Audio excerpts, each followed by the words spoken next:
il m'a dit de ne pas parler de date. On va parler du sujet premier qui est l'âme. Mais comment voulez-vous que devant des communistes athées, on parle de l'âme dans 10 ans? On ne pourra plus en parler. Ce que Bernard va dire ce soir est enregistré. Entre vous et moi, on pourra regarder les cassettes. C'est facile à détruire une cassette. Vous passez ça à côté d'un haut-parleur de stéréo, là en arrière, elle s'efface instantanément. Prenez un livre, mettez-le dans le feu, puis si vous n'avez pas de foyer, si le livre est en train de brûler, puis qu'il y a des gars qui rentrent chez vous, ils voient les livres que vous possédez, vous venez d'y goûter. Alors des cassettes, ça peut toujours se transformer facilement, ça se copie, on fait ce qu'on veut avec les cassettes. Alors c'est un but bien précis. Si on parle d'ésotérisme, puis qu'on pense que de l'ésotérisme, c'est bon pour rêver, il y en a qui ont d'autres moyens pour rêver.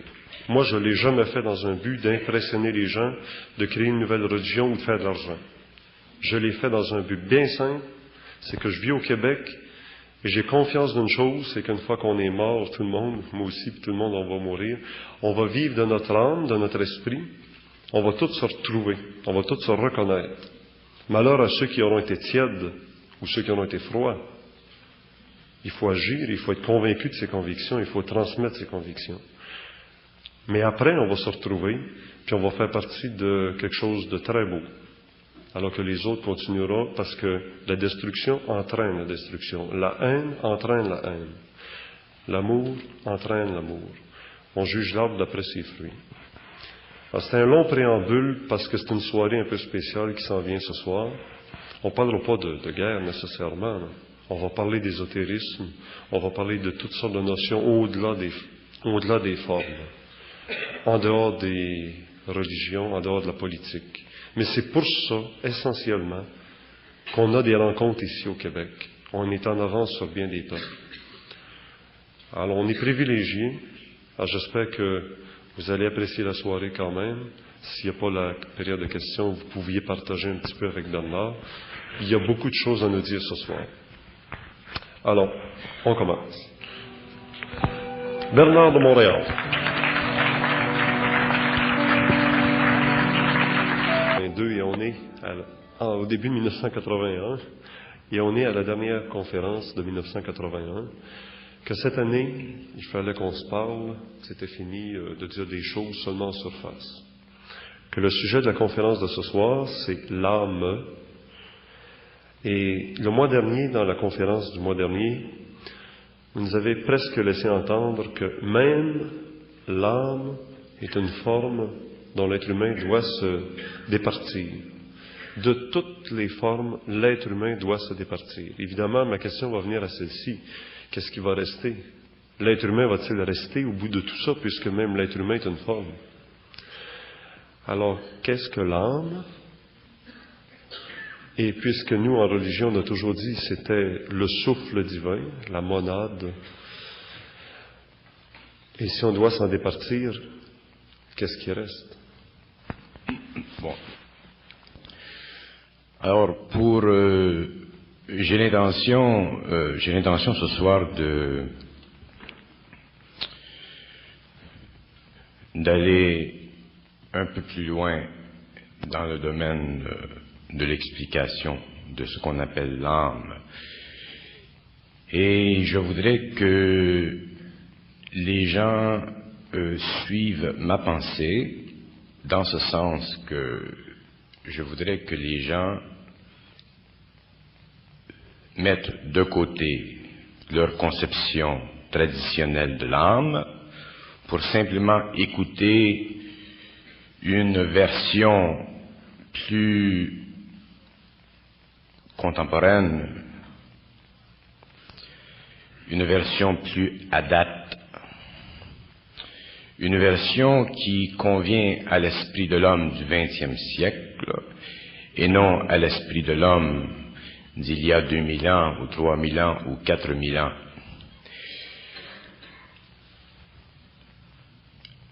Lorsque nous parlons des formes, lorsque nous parlons de la destruction, de la nécessité de destruction des formes, nous ne parlons pas nécessairement de la destruction des formes matérielles.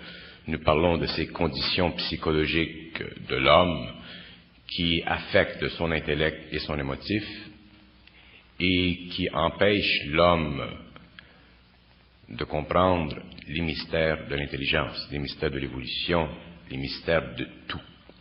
Alors ce sont ces formes-là, ce sont ces pensées, et ce sont ces émotions que j'appelle des formes, qui sont les forces dans l'homme, qui conviennent à l'ego, qui sécurisent l'ego, et qui empêchent l'homme d'avoir accès à l'intelligence pure qui est en lui, et de forcer cet homme, à cause du fait qu'il est encore au stage de la pensée personnelle, de subir l'influence émotive de ces formes sur son intellect et sur son émotif.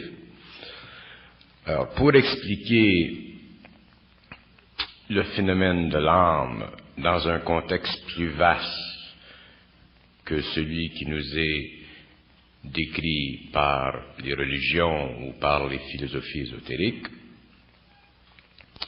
il est bien évident que l'homme doit avoir accès à une intelligence qui n'est pas la sienne, une intelligence qui est au-dessus de lui, au-delà de lui, qui n'est pas conditionnée à son émotivité et à son intellect.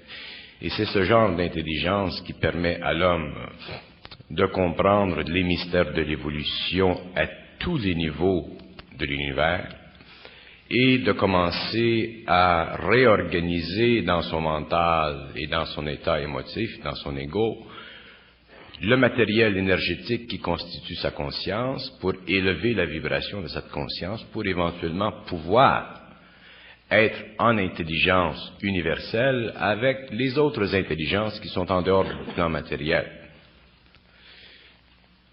Alors ça, c'est le fond, bref, de la condition permettant à l'homme de comprendre le phénomène de l'âme.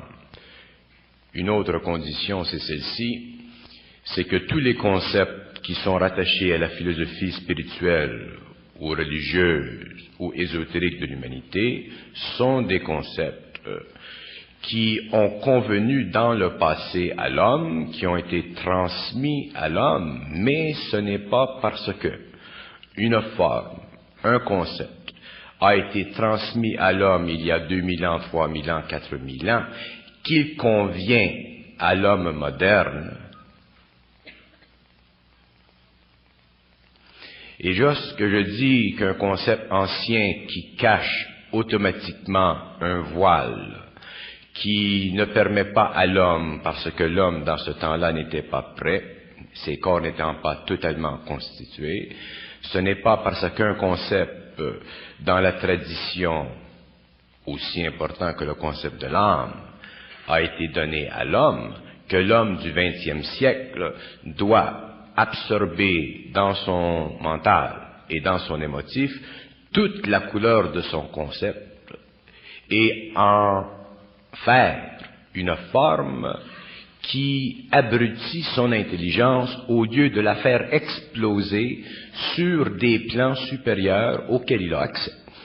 Et mon but dans le public, c'est justement d'élever la vibration de la forme, de transformer la forme, de lui donner une pulsation qui la libère des tentacules de l'émotion humaine et de l'intelligence humaine, afin que l'homme puisse, une fois pour toutes, commencer à percevoir l'intelligence qui a donné l'essence à la forme et comprendre pourquoi l'intelligence au-dessus de l'homme a donné à l'homme telle forme et telle forme pour son évolution essentielle au cours de l'évolution. Et maintenant que l'homme est arrivé à la fin du XXe siècle et que l'homme se prépare à une évolution qui est totalement autre, c'est-à-dire différente de l'ancienne évolution, dans ce sens que l'homme doit développer un autre niveau d'intelligence au-dessus du rationnel pour comprendre sa position dans l'univers et pour comprendre sa relation avec l'évolution et pour comprendre les mystères de la vie sur les autres plans comme sur le plan matériel. Il est évident que l'homme du XXe siècle ne peut plus se suffire, ne peut plus simplement gober des formes telles qu'elles lui ont été données par la tradition, mais doit et devra, dans le temps, être capable de voir, de par sa propre intelligence, la fonction de ces formes et en interpréter le message selon les lois de l'intelligence cosmique et non plus selon les lois rationnelles de la philosophie, de la métaphysique ou de l'ésotérisme subjectif humain. Alors je commence. Ce que nous appelons l'âme, c'est une mémoire. L'âme est une mémoire. Et au cours de l'évolution, les hommes sont nés, les hommes sont morts, les hommes ont vécu différentes expériences. Et ces expériences ont été enregistrées dans la mémoire de l'âme. Et au cours de l'évolution de cette âme, les égos qui se sont incarnés ont continué à vibrer de cette mémoire de l'âme. Est-ce que l'âme est une âme collective ou une âme pour chaque individu? L'âme de l'homme est une âme individuelle, mais l'âme de l'homme est liée à un nombre innombrable d'âmes qui constituent une conscience cosmique.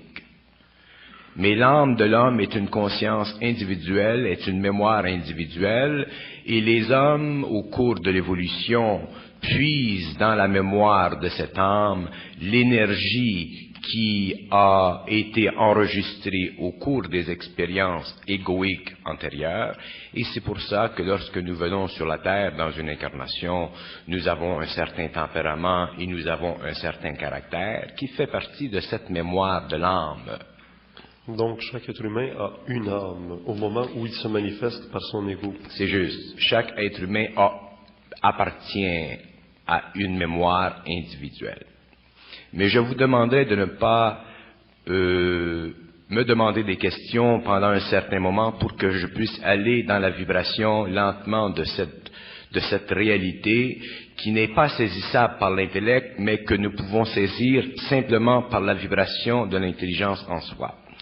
Et ensuite, nous pourrons réajuster les aspects qui demandent une clarification. Alors, l'âme étant une mémoire, l'homme qui vient sur la terre, qui s'incarne, est assujetti à cette mémoire. Et étant assujetti à cette mémoire, parce que tout est énergie, et étant assujetti à cette mémoire, son émotionnel, son principe émotif et son principe mental inférieur est lié à cette mémoire. Et l'homme, à cause de cette liaison avec la mémoire de l'âme, n'est pas capable, de par lui-même, de vivre de l'intelligence pure. Il vit de la mémoire de l'âme.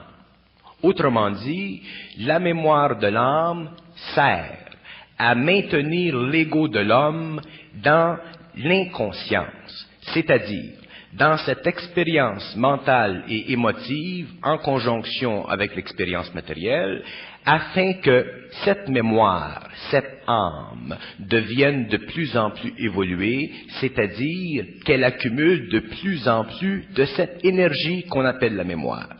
Autrement dit, tant que l'homme est en évolution et qu'il est lié à la mémoire de l'âme, l'ego de l'homme ne vit que ce qu'il appelle un libre arbitre. Et le libre arbitre de l'ego est une illusion de l'ego qui provient du fait qu'il lui est donné de penser selon la mémoire de l'âme auquel il est rattaché, de penser qu'il est un être libre.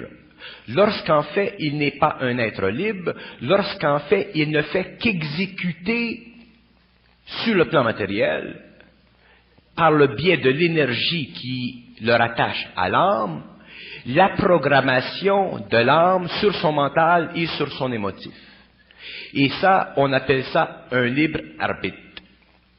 Et lorsque l'âme décide que l'homme doit retourner c'est-à-dire que l'homme doit mourir, le cordon entre l'homme et l'âme est rompu, les corps se séparent et la conscience humaine revient à la conscience astrale. Et ça, c'est une insulte pour l'homme. Que l'homme soit prisonnier de son âme, c'est une insulte pour l'intelligence cosmique dans l'homme. Parce que l'intelligence cosmique est une énergie qui est universelle et qui pénètre tous les plans de la création et qui, un jour, doit être utilisée consciemment, volontairement par l'homme. Et l'homme sur la terre est incapable de se servir de cette énergie parce que l'énergie dont il se sert pour vivre, c'est l'énergie de l'âme, autrement dit, la mémoire de l'âme. Il est évident que l'homme ne peut pas penser à ce que c'est que de l'âme, parce qu'on ne peut pas penser impossiblement lorsque l'on pense. Et l'homme ne pouvant pas penser impossiblement, c'est-à-dire ne pouvant pas recevoir de l'énergie de l'intelligence au-delà de la mémoire de l'âme, est toujours prisonnier des impressions mentales et émotives qui sont enregistrées dans l'âme et n'est jamais capable de sortir de ce cercle vicieux qui est le lien entre l'homme et l'âme. De sorte que l'homme, dans le mouvement de l'involution, a été utilisé sur le plan égoïque par cette mémoire, et l'homme qui ira vers l'évolution sera obligé de détruire cette mémoire. Il sera obligé de détruire le pouvoir de l'âme sur son mental et sur son émotif pour incorporer l'énergie de la mémoire dans ses principes, pour qu'un jour il puisse se servir de l'intelligence et de la volonté cosmique à volonté et automatiquement pouvoir utiliser cette énergie de l'âme qui est extraordinaire et se libérer de la prison de la matière et se libérer de la mémoire de l'âme et se libérer des influences extérieures et se libérer du karma de l'homme individuel et se libérer du karma mondial de l'homme et se libérer de tout, autrement dit, d'être libre. Et lorsque l'homme aura été capable d'avoir neutralisé la mémoire de l'âme en lui, automatiquement il se créera en lui un nouveau plan d'intelligence. Un plan d'intelligence qui ne sera pas conditionné par les vies antérieures de l'homme, mémorisé dans l'âme et énergisé dans son mental et dans son émotion, mais un plan d'énergie qu'on appelle le supramental, si vous voulez, qui convient à la connexion cosmique entre l'homme, cette unité biopensante, et le rayon cosmique, autrement dit, ces aspects des intelligences qui sont dans des mondes supérieurs et qui se servent du plan mental supramental de l'homme pour communiquer avec lui ce qu'ils savent, autrement dit, ce qu'ils sont, autrement dit, de l'intelligence pure. L'homme sera libre parce que l'homme ne pourra plus être assujetti à l'âme et automatiquement, n'étant plus assujetti à l'âme, il aura le pouvoir sur la matière parce qu'il aura été capable de faire descendre en lui l'énergie ultime qui est dans l'âme mais qui ne lui a jamais servi. L'âme n'a jamais servi à l'homme. L'homme a servi à l'âme. L'homme est devenu esclave de l'âme. L'homme a vécu pour l'évolution de son âme. L'homme a été prisonnier de l'évolution spirituelle de son âme. Mais qu'est-ce que l'âme a fait pour l'homme? Rien. Parce que l'âme ne peut rien faire pour l'homme. L'âme, c'est simplement une banque extraordinaire qui accumule tous les crédits ou tous les débits de l'expérience humaine pour la création dans d'autres plans de certains modèles qui permettront dans le futur à ce que certains égaux puissent coordonner cette mémoire avec des incarnations selon un développement plus ou moins développé d'un corps mental ou d'un corps émotionnel ou d'un corps vital. Autrement dit, l'âme ne sert pas l'homme, l'âme a servi à l'involution de l'homme. Dans le cycle qui vient, l'âme devra servir l'homme et la polarité entre l'homme et l'âme devra être totalement renversée, de sorte que l'homme ne sera plus prisonnier des influences planétaires, ne sera plus prisonnier du passé, ne sera plus prisonnier de la mémoire de l'âme, et n'étant plus prisonnier de la mémoire de l'âme, il n'aura plus besoin de penser pour savoir. La raison pour laquelle l'homme pense, c'est parce que le phénomène de la pensée est un phénomène qui permet à l'intellect de l'homme, ou à cet aspect inférieur de l'intelligence humaine, de se servir constamment de la mémoire ou du matériel enregistré en lui. Mais l'homme, tant qu'il est prisonnier de cette mémoire, n'est pas capable de penser autre chose que ce qu'il a su. Et le fait que l'homme n'est pas capable de penser autre chose que ce qu'il a su, l'homme vit constamment dans le passé. Et vivant constamment dans le passé, il vit constamment dans l'impotence vibratoire de son intelligence et de sa volonté et de son amour cosmique qui est en lui, en tant que principe, mais situé, intégré dans le supramental. Autrement dit, l'homme est ignorant totalement et parfaitement, quel que soit son niveau d'éducation intellectuelle, parce que son niveau d'éducation intellectuelle fait partie de du même aspect, de la même habitude qu'ont tous les hommes de la Terre, de se servir du matériel de la mémoire pour savoir quelque chose. Et on ne peut pas savoir quelque chose par la mémoire. Pour savoir quelque chose, il faut détruire la mémoire pour que nous puissions, en tant qu'hommes, vibrer dans l'énergie de l'intelligence qui est au niveau du supramental et qui nous permet dans l'avenir de tout comprendre, de tout savoir et de tout réaliser sans aucun effort. Ça, c'est un aspect de l'âme. L'autre aspect de l'âme. Et je demande aux gens de ne pas, tant que je serai dans le public, de ne jamais s'occuper des mots, de ne jamais s'attacher aux mots, parce que ce sont les mots auxquels on s'attache qui font vibrer notre mémoire et qui nous gardent dans l'ignorance. Alors, si nous parlons de quelque chose, même si je dois, pour des raisons quelconques, pénétrer quelque peu ou quelque soit peu dans les mystères de l'évolution ou dans le secret des mystères de l'évolution, je dois être capable de m'adresser à un public qui est suffisamment mûr, qui n'essaie pas de s'emprisonner émotivement dans des mots, parce que tous les mots, je dois, pour les raisons de ce que je fais, en ouvrir les formes, en donner une extension dans le mental de l'humanité pour que l'homme puisse commencer à vivre de son énergie.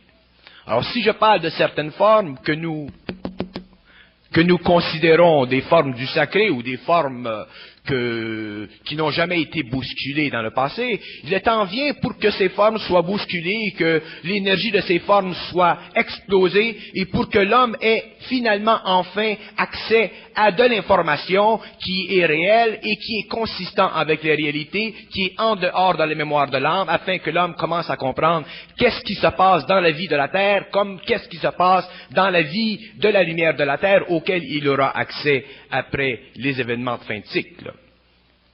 Alors, je commence avec ceci. Je dis que l'âme de l'homme, elle est individuelle.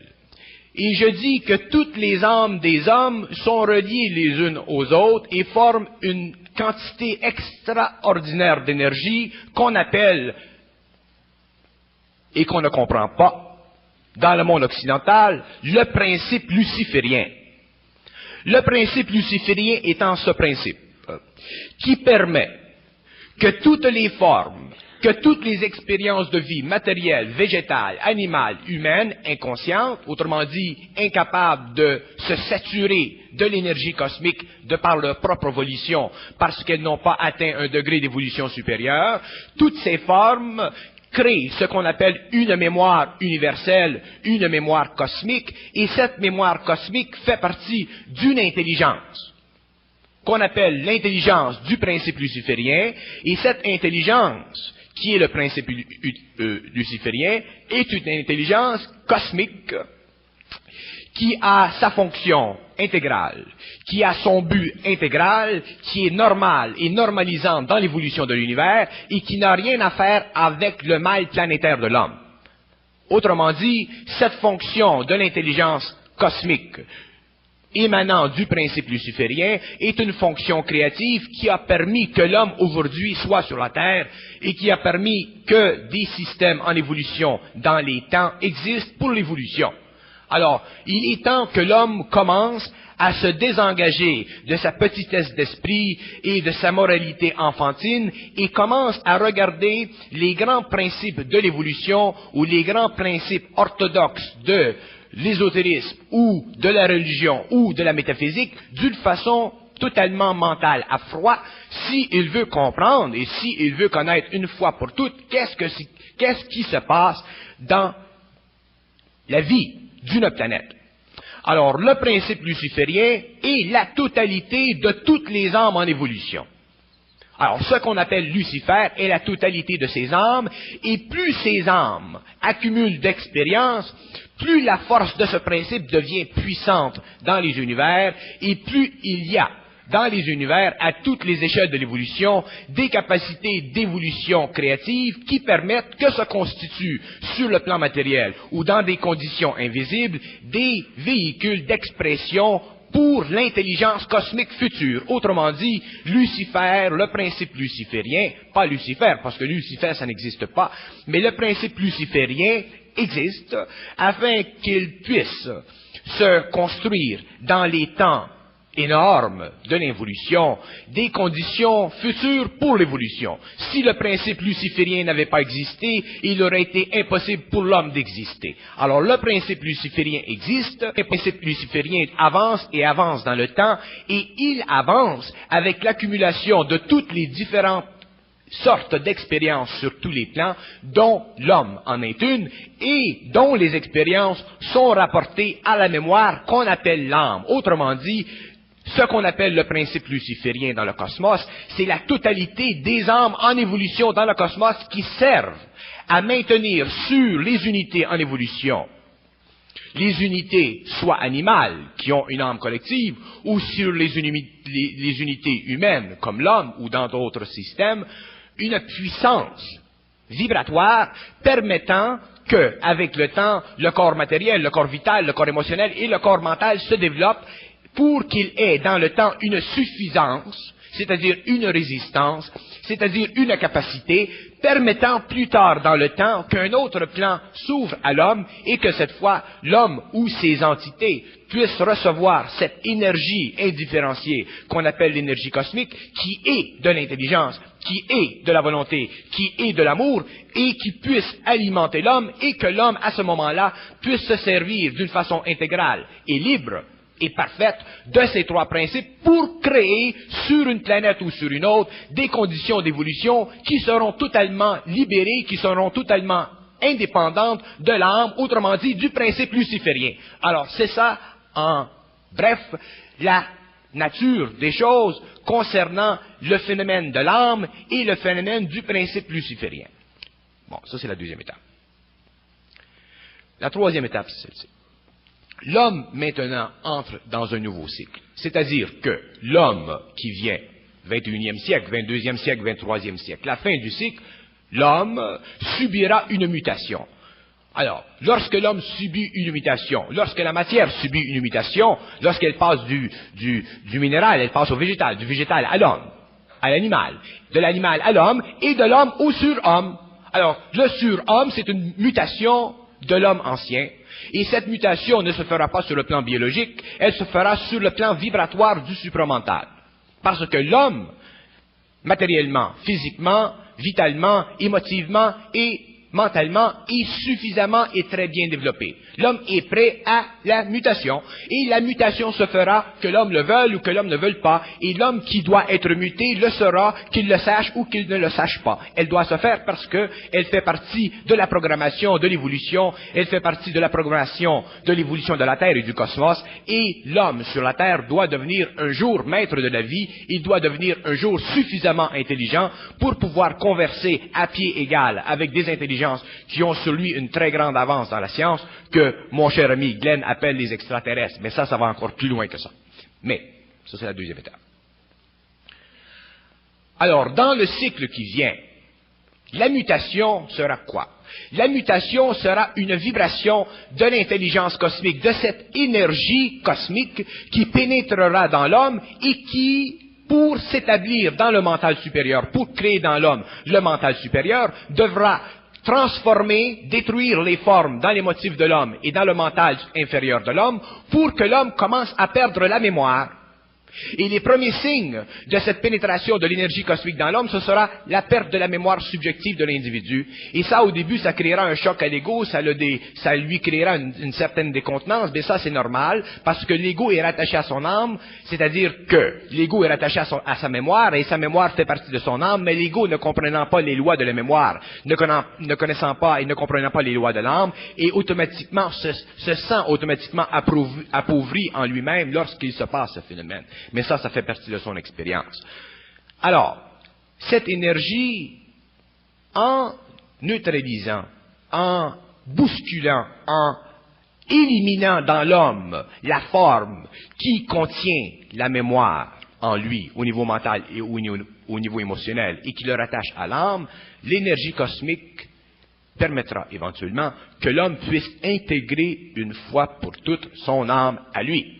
C'est-à-dire que l'homme ne vivra plus dans la mémoire de l'âme, il ne vivra plus dans le passé vibratoire, énergétique de son mental et de son émotion, mais l'homme vivra dans le présent de sa conscience cosmique, c'est-à-dire dans le présent de la vibration du rayon en lui qui agitera tous ses centres, qui se servira de ses centres pour pénétrer en lui et activer sur la Terre une nouvelle conscience planétaire. Mais la condition pour ceci, c'est que la mémoire de l'âme soit de plus en plus affaiblie jusqu'au jour où l'homme ne vivra plus de sa mémoire. Et lorsque l'homme ne vivra plus de sa mémoire, l'homme ne vivra que d'intelligence. C'est-à-dire que l'homme saura parfaitement où il va, d'où il vient, ce qu'il doit faire. L'homme sera ajusté vibratoirement dans le mental, dans l'émotionnel, dans le vital et dans le physique. Et lorsque le temps sera venu, lorsque ce sera le temps, non pas le temps de l'homme, mais le temps de l'énergie, le temps de l'évolution, lorsque la grande mutation se fera sur la Terre, l'homme sera prêt et il passera naturellement, facilement, sans heurts et sans commotion, d'un plan vibratoire à un autre, ce qu'on appelle l'éther, où se situe la Jérusalem. Alors c'est très important pour l'homme de la fin du XXe siècle de comprendre et de reconnaître une fois pour toutes que ce qu'il a connu dans le passé, ce qui a été institué dans le passé, a été bon, a été grand, a été nécessaire, et faisait partie du fruit du labeur de ceux qui travaillaient à l'évolution, mais que, lorsque l'on passe de l'âge de 7 ans, on arrive à 14, et de 14 à 21, et de 21 à 30, et ainsi de suite. Mais l'humanité, elle est stupide, parce que l'humanité pense, et l'humanité étant une humanité pensante, est incapable de réaliser que le statu quo n'existe pas dans l'univers, que le statu quo n'existe pas dans la pensée, que le statu quo n'existe pas dans la forme de pensée, que le statu quo n'existe pas dans la façon de voir les choses. Et l'homme, un jour, devra réaliser, quelle que soit son émotion, et quelles que soient ses attitudes mentales, quelles que soient ses philosophies, quels que soient ses attachements à sa mémoire, qui le sécurise dans une pauvreté de l'intelligence et une incapacité de son esprit, il devra réaliser, l'homme, qu'un jour, il doit couper complètement les cordons ombilicaux avec le passé de ses mémoires pour rentrer dans l'infinité de l'intelligence. Et ça, c'est une loi cosmique, et que l'homme le veuille, que l'homme le rejette, que l'homme le comprenne ou qu'il ne le comprenne pas, ça n'a aucune importance parce que l'évolution se fait, le cycle change, et lorsque le cycle change, l'énergie, c'est l'énergie de la planète, c'est l'énergie de l'univers qui prend en jeu l'évolution, et c'est ça qu'on appelle un cycle nouveau.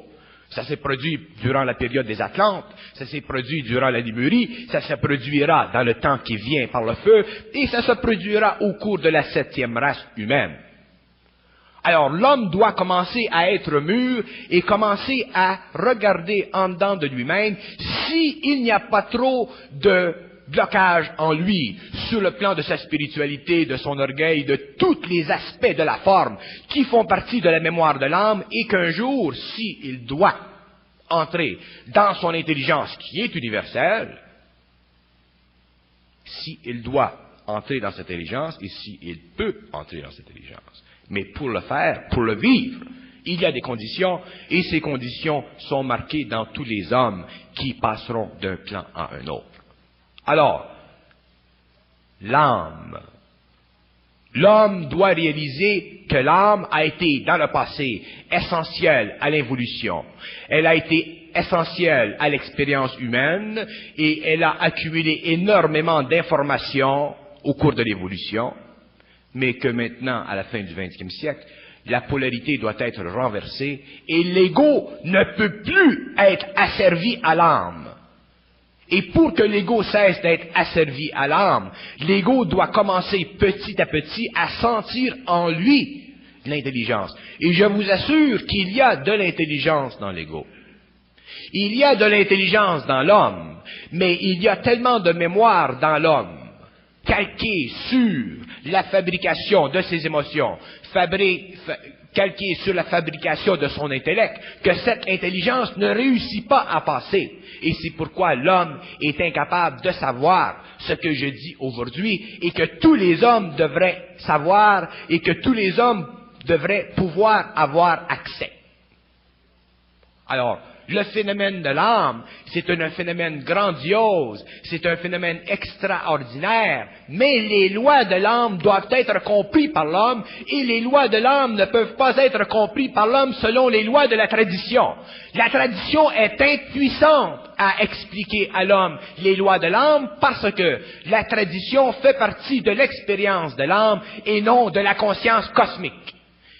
Et la conscience cosmique est une dimension de l'énergie dans l'univers qui ne contient aucunement de rapport, qui n'a aucun rapport avec le passé, parce que la conscience cosmique, elle évolue, elle programme, elle intercepte et elle organise l'énergie de l'atome dans le présent des plans de l'évolution et non dans les conséquences émotionnelles ou mentales ou intellectuelles des races en évolution. Et lorsque l'homme commencera à comprendre ceci, l'homme commencera à comprendre qu'est-ce que c'est la conscience cosmique et commencera à réaliser que la conscience cosmique, ce n'est pas de la spiritualité. Alors, j'arrête pour quelques minutes, ensuite on continue.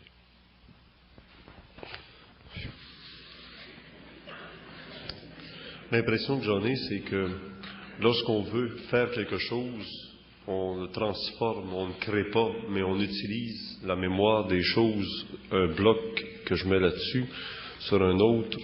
J'utilise des lois qui existent dans le passé, de la gravitation, de l'attraction, etc. Il n'y a pas de création par là, il y a toujours une transformation, et dans l'être humain, il y a toujours une réaction au lieu d'une action vive.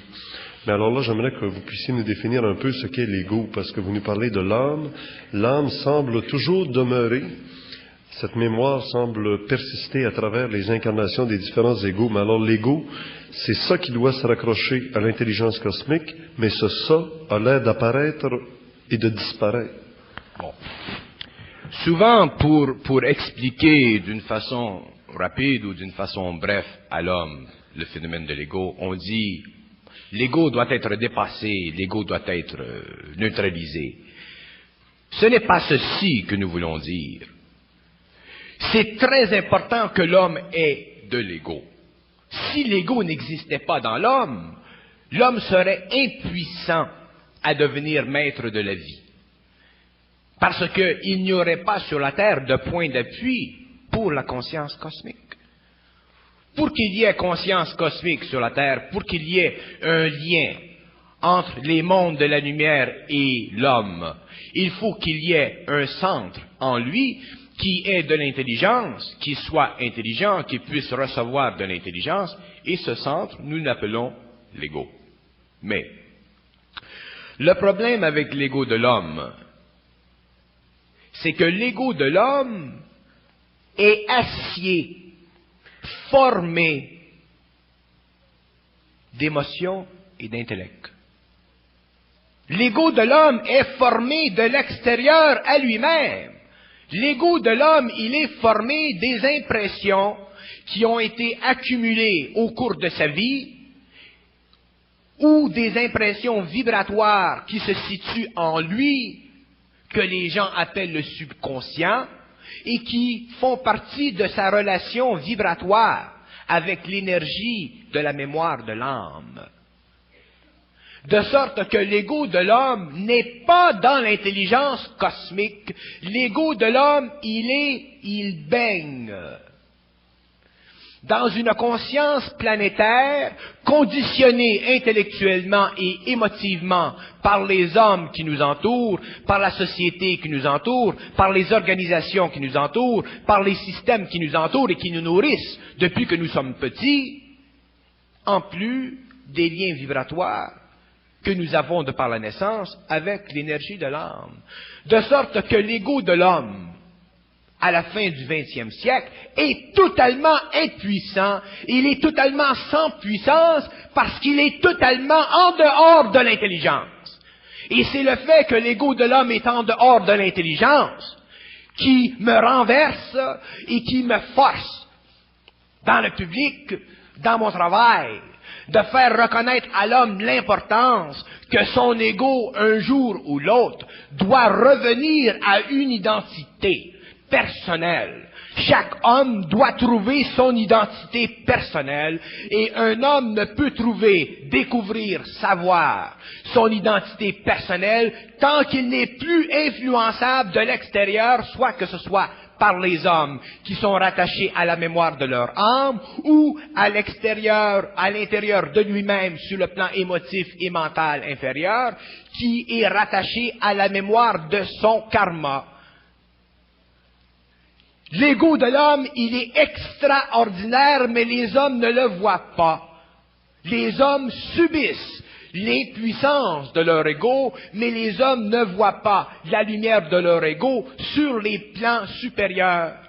Et ne voyant pas leur être, ne voyant pas leur entité psychique réelle, volontaire, intelligente et amour, ils sont incapables de se destituer, de se libérer des influences maudites de la civilisation qui sont de plus en plus puissantes et qui constituent justement la programmation de l'humanité, faisant partie de l'involution de l'homme et faisant partie du principe luciférien rattaché à l'âme individuelle et empêchant l'homme, une fois pour toutes, de se libérer et d'entrer un jour dans sa propre lumière et de venir un jour à reconnaître les hommes qui sont dans leur lumière et évoluer sur des plans libres de la gravité terrestre pour créer une civilisation dans la lumière de l'éthérique. C'est ça l'évolution de l'homme, c'est ça le futur de l'homme, mais les conditions passées ont été nécessaires, mais l'homme aujourd'hui doit comprendre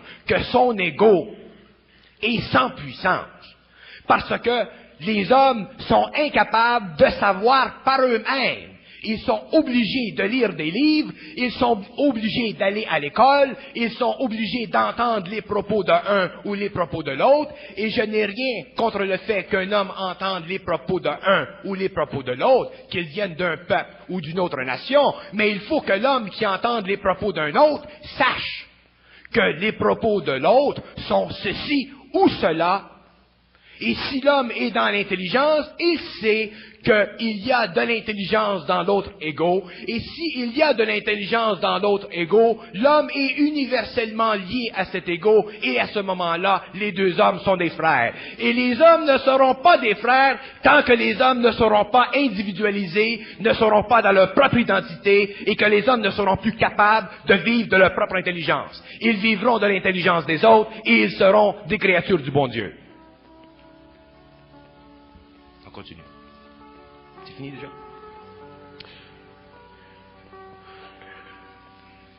Je pense qu'il ne faut pas se fâcher là-dessus, Bernard, puisqu'il semble qu'on doit subir une évolution. On doit subir ce passage à cet être nouveau, à cet homme de la 6e race. Même de le crier sur les toits à l'heure actuelle, ça serait de forcer les choses. Les choses arriveront comme elles doivent arriver, d'autres diront comme c'est écrit. Vous n'êtes pas de cette opinion que vous parlez actuellement, pas dans le désert, mais c'est très juste ce que vous dites. C'est très juste ce que vous dites, parce que il y a un temps pour toute chose. Et ce qui est important pour l'homme, à la fin du cycle, c'est de comprendre que l'homme, il y a une partie en lui qui est intelligente. Et tous les hommes, dans leur expérience, ont vécu à un certain moment de leur vie cette petite partie en eux qui est intelligente. Vous appelez ça, vous, de l'intuition. Alors, de l'intuition, c'est une petite partie de cette intelligence, mais qui n'a pas le pouvoir de s'exprimer d'une façon réelle, parfaite, catégorique et absolue, parce que il y a dans l'homme une mémoire émotive et mentale qui tue, qui diminue cette intuition. Et si les hommes peuvent simplement comprendre que s'ils sentent en eux quelque chose, s'ils sentent en eux la moindre chose, même s'ils ne le comprennent pas d'une façon parfaite, au moins qu'ils gardent ce petit quelque chose qu'ils sentent, même si la belle-mère n'est pas d'accord. C'est ça que je veux dire. Et ce sont ces hommes qui auront la capacité de sentir ce petit quelque chose et de le laisser grandir et grandir et grandir et de ne pas le laisser mourir à cause de la mémoire de l'âme et de son influence sur l'intellect, l'émotion. Ce sont ces hommes qui, petit à petit, pourront rentrer dans leur sentiment de l'intelligence pour plus tard rentrer dans l'intelligence de l'intelligence.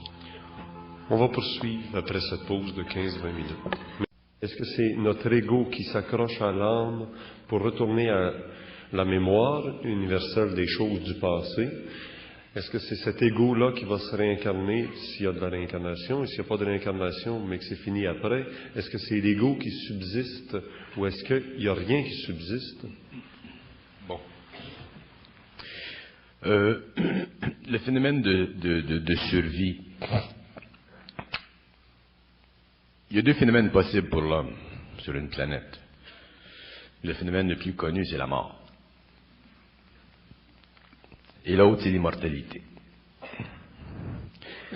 Alors, la raison pour laquelle l'homme meurt, normalement, c'est parce que ses principes inférieurs, le corps physique, le corps vital, le corps émotionnel et le corps mental inférieur, ne sont pas intégrés à la lumière. Et n'étant pas intégrés à la lumière, l'homme est obligé de retourner, ses principes, autrement dit, sont obligés de retourner à leur plan. Et l'évolution qui se fait au cours des âges construit ces plans, les parfaits ces plans. Jusqu'au jour où ces plans, ayant atteint un certain niveau de perfection, l'homme puisse passer de l'étape de la condition humaine, qui est la mort naturelle, à l'étape de la fusion entre l'énergie et lui-même, permettant à l'homme, pour la première fois depuis son évolution, de maintenir la conscience continue dans ces plans-là. Mais pour que l'homme maintienne la conscience, autrement dit, les principes universels qui sont l'intelligence, l'amour et la volonté, pour que l'homme puisse maintenir ces principes-là actifs en lui, il faut qu'il ait un plan supérieur d'activer. Un plan supérieur qui est libre, totalement et parfaitement libre de l'influence de l'âme. C'est ça qu'on appelle le supramental. Alors, lorsque l'homme est dans une conscience supramentale, il n'est plus dans la conscience planétaire. Il est dans une conscience cosmique grandissante, et étant dans une conscience cosmique grandissante, automatiquement, il n'est plus conditionné par la condition de l'homme inconscient. C'est ça la différence entre l'involution et l'évolution. Et à ce moment-là, l'homme, à cause du fait qu'il a intégré l'énergie de l'âme dans ses principes, développe ce qu'on appelle l'esprit de l'ego, c'est-à-dire l'intelligence dans l'ego. Et lorsque l'homme a l'intelligence dans l'ego, ça implique qu'au lieu d'avoir le physique, le vital, l'émotionnel et le mental inférieur de développer, il a aussi le supramental. Au lieu de fonctionner avec 4 principes, il fonctionne avec 5 principes. Et fonctionnant avec 5 principes, il a établi, il connaît le pont entre la matière et l'invisible. Et une fois que le pont, que ce pont entre la matière et l'invisible est établi, qui est la conscience supramentale, à ce moment-là, il est capable de développer ce qu'on appelle son corps morontiel, son corps de lumière.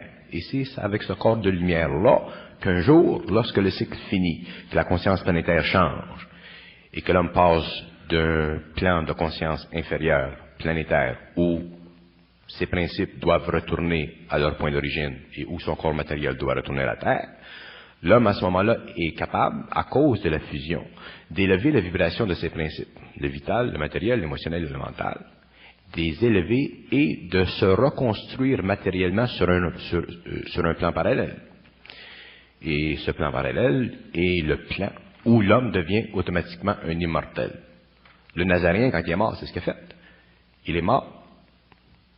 Et quand il est revenu sur le plan matériel, il a reconstitué, à cause de sa conscience, ses principes, et il s'est immortalisé. Alors, les hommes doivent, au cours de l'évolution, en arriver à cette même progression de la vie sur Terre.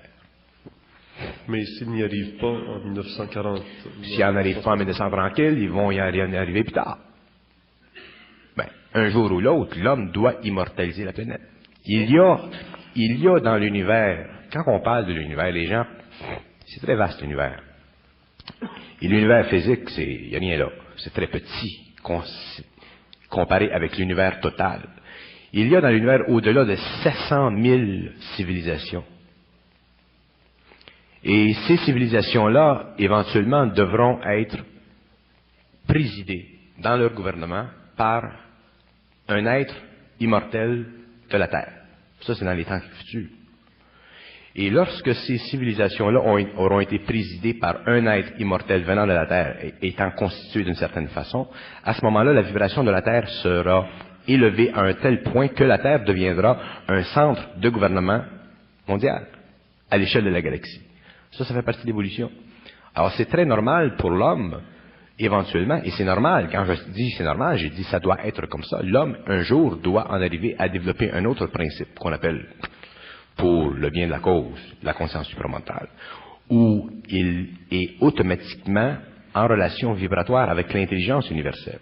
Et à ce moment-là, il est libre de l'âme, l'âme le sert, et ses principes vibratoires augmentent en vibration, et un jour, quand c'est le temps, quand le rayonnement se fait, l'homme passe d'un plan à un autre. Donc, l'ego de chaque homme se survit à lui-même, c'est-à-dire que c'est ça qui se réincarne. C'est ça qu'on appelle l'identité. L'homme n'a pas d'identité aujourd'hui. L'homme a une individualité, mais il n'a pas d'identité parce que pour avoir une identité, il faut se connaître soi-même. Mais pour se connaître soi-même, il faut être dans l'intelligence. Alors, lorsque l'homme est dans l'intelligence, il se connaît soi-même, c'est facile pour lui de connaître les autres. Mais tant que l'homme n'est pas dans l'intelligence, il ne se connaît pas soi-même parce qu'il est dans l'intellect. Et étant dans l'intellect, il est assujetti à la mémoire de l'âme et automatiquement, il essaie de se connaître soi-même. Tous les hommes aujourd'hui, beaucoup d'hommes aujourd'hui essaient de se connaître soi-même par le yoga, la méditation, s'accrocher un clou, n'importe quoi. Les gens essayent de toutes sortes de façons, en mangeant des raisins, à se connaître soi-même. Mais c'est pas en mangeant des raisins que tu vas te connaître toi-même. C'est en étant dans l'intelligence. Et l'intelligence t'explique toi-même. L'intelligence t'explique pourquoi tu as fait telle chose de 10 ans. L'intelligence t'explique l'avenir, le passé, le futur. Alors cet homme qui va se reconstituer sur les plans de la matière, du mental, etc., c'est ça qu'on appelle le corps glorieux du Christ. C'est ça qu'on appelle quand on parle de la résurrection des corps à la fin du temps. C'est le corps morontiel. C'est le corps de lumière, puis ce corps-là, sa vibration est tellement haute qu'elle ne peut pas coexister avec la matière. Alors elle existe sur son propre plan, sur son propre plan parallèle, qui est un monde parallèle, et là, l'homme évolue dans ce plan-là. Tantôt, vous nous avez longuement expliqué la conception du principe luciférien, en laissant en passant que Lucifer n'existe pas. Mais il y a le principe luciférien. Oui, Lucifer n'existe pas en tant que personnalité. Les gens pensent à Lucifer comme un bonhomme avec un pinch puis une grande queue. Les hommes ont des grandes queues, pas Lucifer.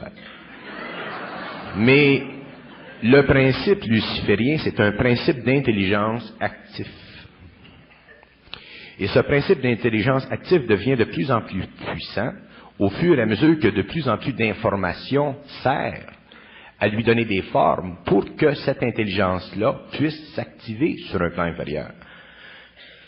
Vous dites des choses, comme vous avez dit des choses, je ne veux pas les répéter parce que je ne veux pas m'identifier à ce que vous dites à cause du fait que les gens interprètent symboliquement souvent ce que l'on dit ou ce que vous pouvez dire. Mais c'est le principe de ce que je vous dis, c'est le principe derrière ce que vous avez dit que je veux prendre, sortir de. Vous dites, vous avez dit ce soir que, dans vos mots, là, je ne suis pas prêt à placer, comment vous avez dit ça, mais comme le diable est, comment vous avez dit ça? Vous avez parlé du diable quelque part, là. Satan, en tout cas. À la fin du 20e siècle, à la fin de notre époque, il va y avoir Lucifer. Satan va être incarné parce que le principe justement du Christ s'est incarné dans le principe christique dans le Nazaréen.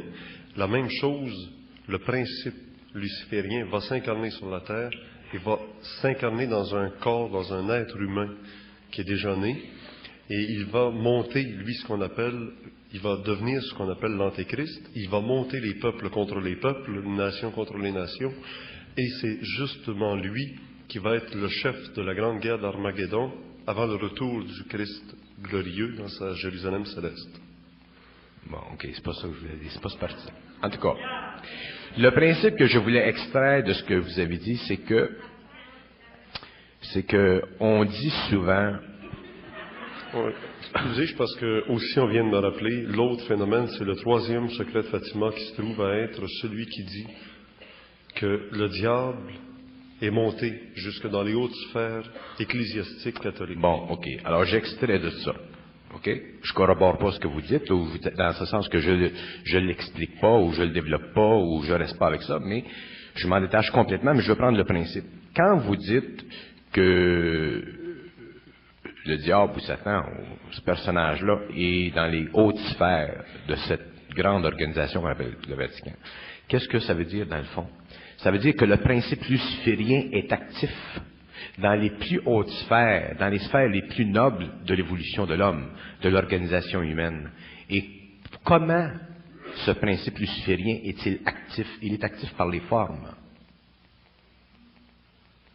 Il est actif par les formes qui se situent dans le mental humain, que ce soit d'un prêtre ou d'un laïc. Il se situe par les formes qui sont contenues dans les motifs de l'homme.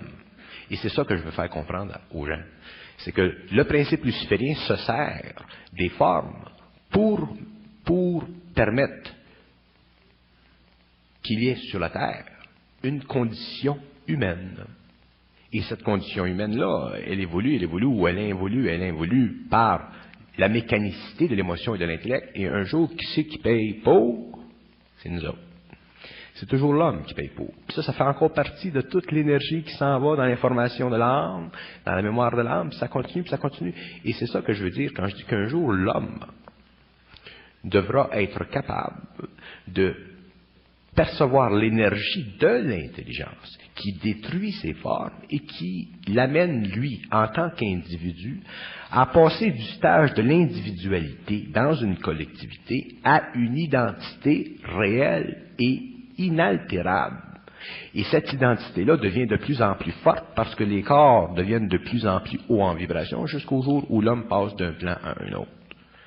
Alors, vous parlez d'une certaine façon, et moi j'essaie d'expliquer ce que vous dites à ma façon, pour faire comprendre aux gens que c'est pas en expliquant quelque chose ésotériquement par la voie du symbolisme qu'on comprend la réalité de l'homme, mais c'est en comprenant les lois de la forme qu'on en arrive à comprendre parfaitement le symbolisme que vous expliquez.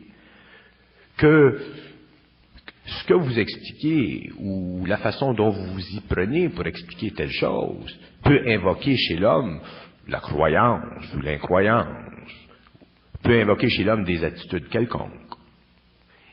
Et l'homme doit un jour être capable d'aller au-delà des attitudes de croyance ou d'incroyance, ou du vrai ou du faux, ou c'est comme ça ou c'est pas comme ça, pour comprendre essentiellement la réalité du principe de l'énergie qui se sert de la forme pour créer ce que vous symboliquement expliquez au public. Est-ce qu'il est possible de penser que le principe luciférien va s'incarner sur la terre? Toutes les prophéties qui ont été faites, l'Antéchrist, tout ça là, toutes les prophéties qui ont été faites font partie de l'information qu'ont reçu un certain nombre d'hommes dans l'histoire humaine. Et cette information-là, elle sert à avertir l'homme intellectuellement et émotivement pour le préparer intellectuellement et émotivement. Mais ça ne change absolument rien à l'histoire de la Terre. C'est pas ce qui a été écrit dans les prophéties, moi, qui m'intéresse. C'est comment m'en sortir, mais que ça arrive. Comprends-tu la différence? Quand même les gens me parleraient de l'Antéchrist, moi, ce qui m'intéresse, c'est quand il va venir, le gars, s'il vient. D'abord, j'en parlerai jamais de ça. J'en parle jamais des prophéties. Mais si jamais il vient, le gars, ce qui m'intéresse, moi, c'est d'être assez mental, puis avoir assez d'identité, être, autrement dit, suffisamment dans l'intelligence pour ne pas être influencé par lui, puis être encore suffisamment dans l'intelligence pour dire, mais viens-tu, on va aller prendre un petit café chez Eaton. Autrement dit, ne pas être influençable. C'est ça que je veux dire.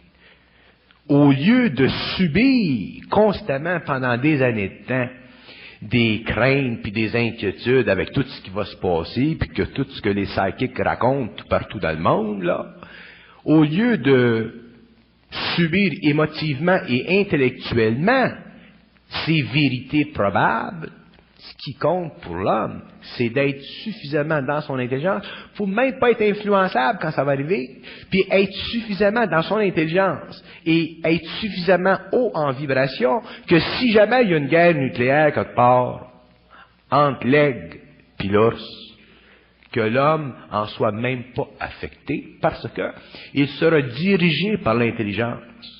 Il sera amené par l'intelligence, il sera protégé par l'intelligence, parce que l'intelligence est de la lumière.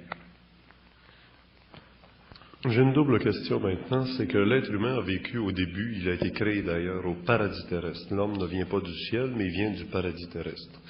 Il a été en face de Satan, le diable, Lucifer. Et Lucifer était au paradis avec Dieu au début de la création, juste inférieur à ce qu'on appelle les Michaël, Saint-Michel, etc. Lucifer est porteur de lumière, et celui-là descend dans la matière. Le principe luciférien est celui qui est allé rencontrer l'homme qui vivait au paradis terrestre, là où l'homme avait été créé, et s'est manifesté sous la forme, justement, de l'intelligence. Comment faire la différence entre l'intelligence de Lucifer et l'intelligence dont vous nous parlez pour être conscient? Quand on parle de l'intelligence dans la Bible, on ne parle pas de l'intelligence universelle, on parle de l'ego, de l'intellect. C'est l'intellect qui a mis l'homme dans la merde. C'est pas l'intelligence cosmique. L'homme n'a jamais vécu d'intelligence cosmique.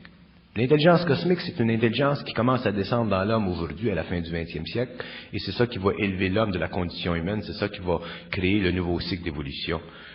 Alors, quand on parle de l'intelligence dans la Bible, on parle de l'intellect, on parle de ce qui a amené l'homme à développer son ego au niveau mental. Et ça, c'était bien et c'était bon. Parce que ça permettait à l'homme éventuellement d'en arriver à un stage où plus tard, il pouvait recevoir cette vibration du rayon qu'on appelle l'intelligence universelle. Sans ça, l'homme, tu peux pas, l'intelligence universelle est certainement pas pour descendre dans ton chien puis donner un doctorat.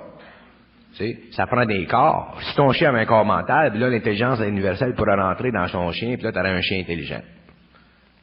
Alors, ça prend des principes. Alors, l'homme devait avoir des principes, et les principes, c'était le développement de l'intellect. Alors, l'homme a passé des phases d'évolution. Puis à part ça, l'affaire de l'homme, c'est pas venu comme les gens pensent. Il y a eu des phases dans l'évolution de l'homme. D'abord, il y a eu le corps, il y a quelqu'un qui me demandait dernièrement si l'homme venait du singe. Alors, l'évolution de l'homme, le corps matériel, l'enveloppe matérielle, l'homme primitif existe sur la Terre depuis des millions d'années. Ça s'est développé. Il y a eu des singes là-dedans, je le sais. Il y en a encore aujourd'hui. Ensuite, à un certain moment, le corps éthérique de l'homme. Parce que l'homme, c'est pas ça. On pense, nous autres, que l'homme, c'est ça. C'est pas ça, l'homme. Ça, c'est l'enveloppe de l'homme.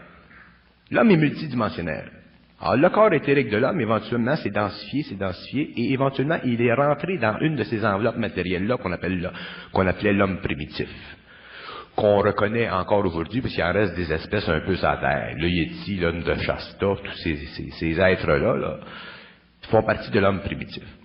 Et lorsque ce corps éthérique est rentré dans l'homme, il a créé des changements vibratoires dans le corps physique. Et ça a donné naissance à un homme de base, qui est venu jusqu'au stage du Néandertal, du Cro-Magnon. Puis rendu à ce stage-là, l'homme avait la position debout, érigé, et à ce moment-là, c'est là que l'homme est entré en contact avec les extraterrestres. Et les extraterrestres ont infusé dans son mental une vibration qui a permis que l'homme développe l'intellect. C'est ça le stage d'Adam et de Ève. Alors, il y a eu des phases d'évolution dans l'homme. L'homme ne vient pas du singe, seulement l'homme s'est servi du corps du singe, en a changé la vibration pour qu'il devienne un petit peu plus fonctionnel, si vous voulez. On est plutôt bien pas se promener à quatre pattes. En rentrant dans l'homme, dans le corps du singe, le corps éthérique a changé la structure de ce corps-là pour que l'homme devienne un être érect. Et ensuite, cet être-là s'est développé pendant un certain temps, donnant naissance au Cro-Magnon, au Néandertal, puis ensuite, le contact s'est fait avec les extraterrestres, et c'est là qu'on a connu pour la première fois sur la Terre 5 races d'hommes, l'homme racial. Les jaunes, les noirs, les blancs, les rouges, tout ça. Alors, parce que les infusions sont venues de différentes planètes. Les Noirs sont en contact avec des extraterrestres venant d'une certaine partie de la galaxie. Les Chinois viennent. Il y en a qui pensent que les Chinois sont des Chinois puis ils ont un ride de même parce qu'ils mangent du riz. Voyons. Puis il y en a qui pensent que les Noirs sont noirs parce qu'il fait chaud en Afrique. Voyons. Faut pas, tu sais. Bon, en tout cas. Alors, cet homme-là a été infusé par le contact avec des extraterrestres, et ça l'a donné l'homme racial. Et à partir de l'homme racial, là, il y a eu des étapes de conquête, des étapes d'imposition d'une forme d'intelligence sur cet homme-là, parce que cet homme-là est encore très primitif. Fait que les initiés qui sont venus dans ce temps-là ont parlé, puis il y avait même des contacts avec des extraterrestres dans ce temps-là, puis à un certain moment, ils se sont retirés, eux autres, parce que les hommes faisaient des dieux d'eux autres. C'est facile pour l'homme de faire des dieux des hommes. Alors, les initiés sont venus et ils ont donné à l'homme de la connaissance pour l'éveiller un peu, pour qu'il développe des mœurs, pour qu'il développe des lignes d'évolution. Ces initiés, est-ce que c'était des extraterrestres? Ces initiés étaient des extraterrestres. Alors, ils ont donné à l'homme de l'information, mais de l'information voilée, qui servait dans le temps, qui était parfait dans le temps. Puis ça servait, puis ça avançait, puis ça avançait, puis ça avançait, puis ça avançait, puis ça avançait. Et là, on est rendu à la fin du 20e siècle. Hey, on envoie des fusées dans l'espace, on a une technologie, on a le cerveau, autrement dit, bien organisé. Il est temps que l'homme commence à comprendre que ce que ces initiés-là ont dit dans le temps doit être compris à la lueur de la même intelligence dont eux étaient les porteurs. Puis on est rendu à ce stage-là. C'est pour ça que je dis, l'homme aujourd'hui ne peut plus prendre les formes telles qu'elles lui sont présentées. Il faut qu'il rouvre la noix, puis qu'il regarde dedans comment est-ce que c'est fait. Mais nous autres, on a passé des milliers d'années à manger la noix. Là, il est temps qu'on prenne un couteau, pour qu'on l'ouvre la noix, puis qu'on regarde ce qu'il y a dedans. Puis ça prend de l'intelligence universelle, puis c'est ça qui se produit sur la Terre aujourd'hui, puis c'est ça qui va créer la mutation.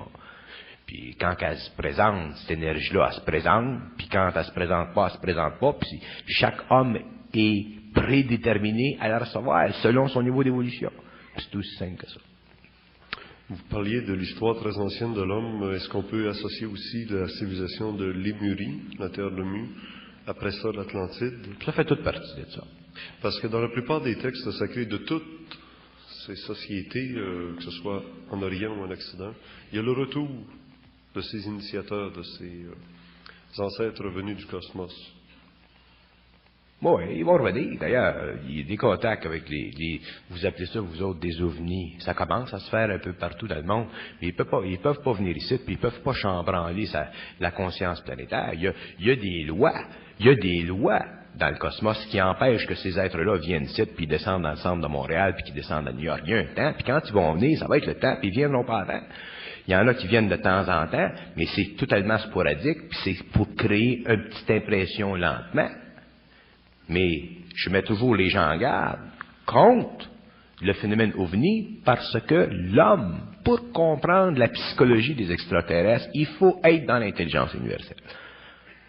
Comme eux sont dans l'intelligence universelle. À ce moment-là, il n'y a plus de problème. Sans ça, si tu n'es pas dans l'intelligence universelle, puis qu'eux autres descendent et ils te disent telle chose ou telle chose ou telle chose, puis tu ne le comprends pas essentiellement, ils vont te charrier parce que là, la puissance mentale est trop grande. Automatiquement, tu deviens un robot. Est-ce que ce sont des gens qu'on pourrait dire, nous, des gens de la 6e race? Est-ce qu'ils ont franchi les autres l'étape, là? Est-ce qu'ils sont rendus dans la conscience? Ils n'ont pas eu la même évolution que nous autres. Ils vivent sur d'autres planètes. Leur constitution physique est différente. Leur esprit est différent. Leur âme est différente. Leur mémoire est différente. Ils sont totalement différents. Seulement, ils comprennent les lois de l'univers. Puis quand ils viennent ici, ils s'aperçoivent qu'on est un groupe de tatas. Puis c'est pour ça qu'ils peuvent pas venir trop vite, parce qu'on tataouette. Fait qu'ils sont pas venus, ils sont pas pour débalancer notre civilisation. Ils viennent ici pour nous aider, puis ils vont venir quand c'est le temps. Vous disiez tantôt que de la planète Terre surgirait le grand gouverneur de la galaxie. La planète Terre est le siège du régent de la galaxie. Et le régent de la galaxie, sa présence sur Terre, un jour sera connue dans le monde entier selon des lois qui conviennent à sa conscience et non selon des lois qui conviennent au désir spirituel de l'homme. Et ce régent, le régent de la galaxie, cet être-là, se manifestera après ce que vous appelez, vous autres, l'Antéchrist. Et c'est sa présence sur la terre, c'est sa manifestation, pas sa présence, mais sa manifestation éthérique sur la terre qui brisera les liens entre le pouvoir de l'ancienne humanité et établira la base d'une civilisation nouvelle. Et ça fait partie des temps, puis ça viendra quand il se décidera. C'est ça la question que je vous posais aussi tantôt. Si inévitablement on fait partie de la 5e race, on va mourir de notre corps physique. Si inévitablement il arrivera des événements de genre guerre nucléaire ou autre, que ce soit ce que ça voudra, inévitablement on arrive au bout du chemin. Alors qu'est-ce que ça nous donne d'essayer de changer quelque chose actuellement si on se dit, en se croisant les bras, ça va évoluer parce que ça évolue. Bon, ben regardez, c'est subtil. Tout le monde gueule pendant des années de temps, tout le monde bat des ailes pendant des années de temps, tout le monde écrit des livres, tout le monde veut changer le monde pendant des années de temps. Puis là, vous me demandez pourquoi est-ce que tout le monde veut changer le monde. Ça fait partie de la nature humaine. Les hommes veulent sauver les hommes.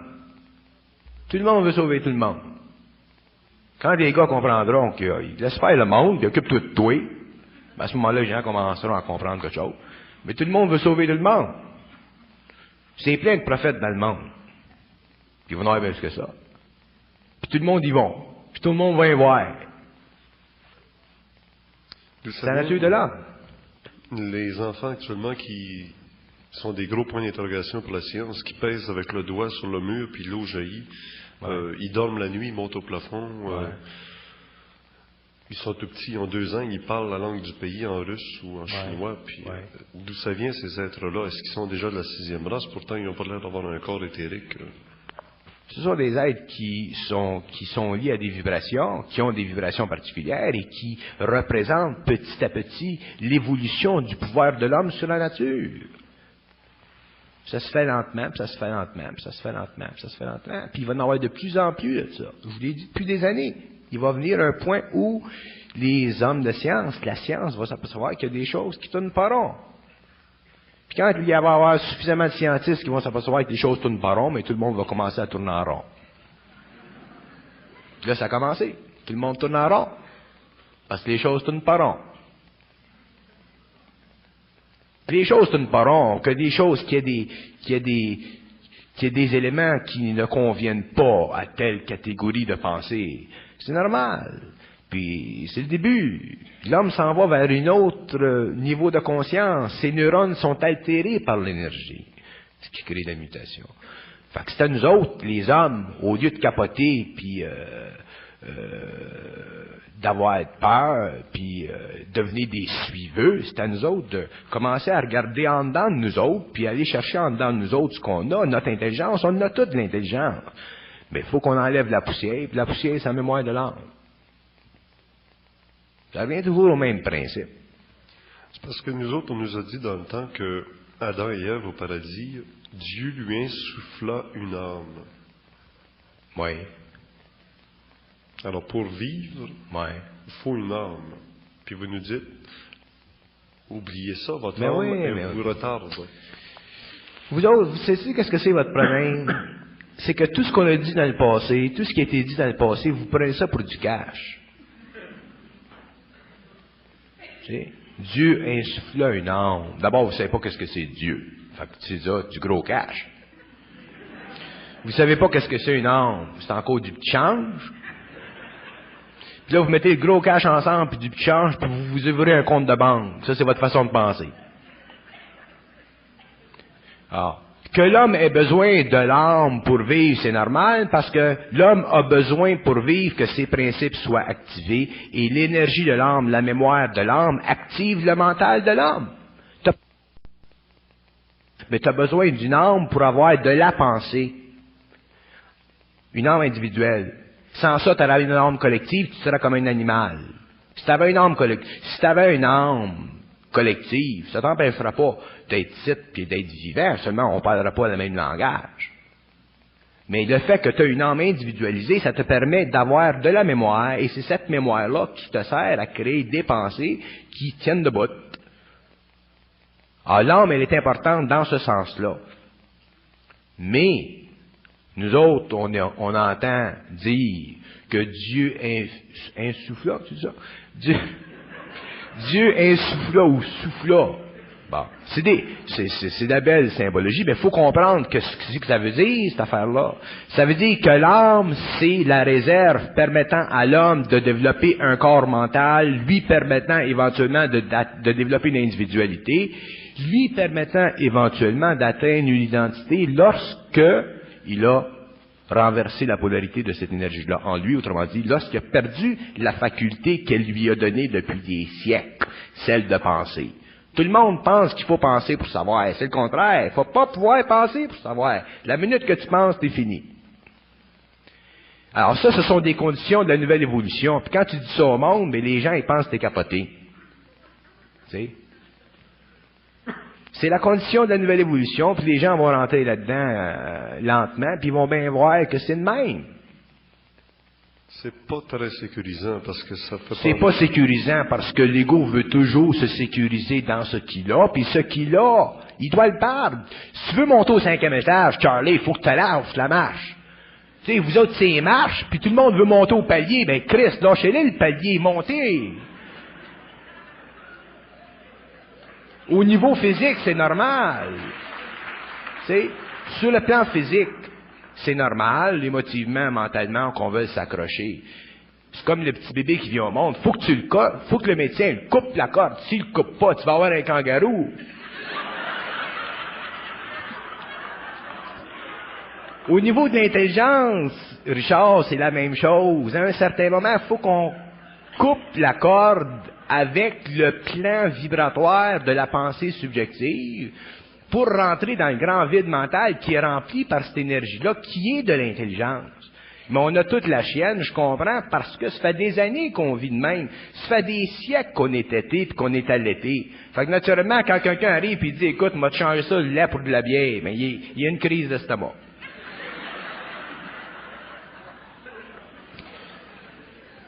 Oui, mais il y a peut-être aussi qu'on n'est pas capable, qu'on peut pas. On ne peut pas biologiquement ou cérébralement. Ça ne fait pas partie de nous autres, Richard. Ça fait partie de l'évolution. Penses-tu que les Atlantes, quand ils sont arrivés, les Atlantes, puis ils ont fait des gaffes, puis que les autres en haut les ont fait sauter, comment ils auraient voulu, qu'ils n'auraient pas voulu? Ils ont sauté pareil. Ceux qui n'ont pas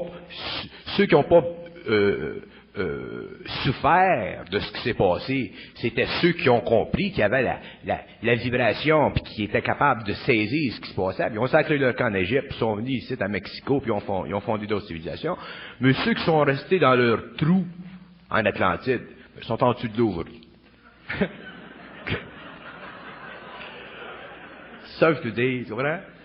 Ça a toujours été de même. C'est la même chose avec ce qui va arriver. Seulement, à ce fois-ci, ça va être à l'échelle mondiale. Là, il y en a qui vont partir, ils vont s'acheter des costumes anti-feu, puis anti-gaz, voyons. Comment tu serais tenu sur la plage? Si t'étais à la bonne place, tu ne ferais pas pogner.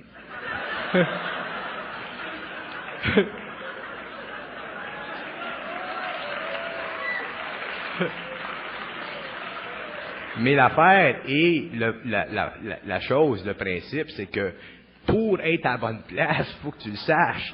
Qui c'est qui va te le dire? C'est pas ton intellect, c'est eux autres. L'intelligence va te le dire. Mais si elle dit ton intelligence, mais va-t'en à telle place, là, puis reste là, puis toi, ton intellect, puis ton émotion, ta mémoire de l'âme bloque ça. Mais à ce moment-là, t'es mieux de t'acheter un scaphandrier.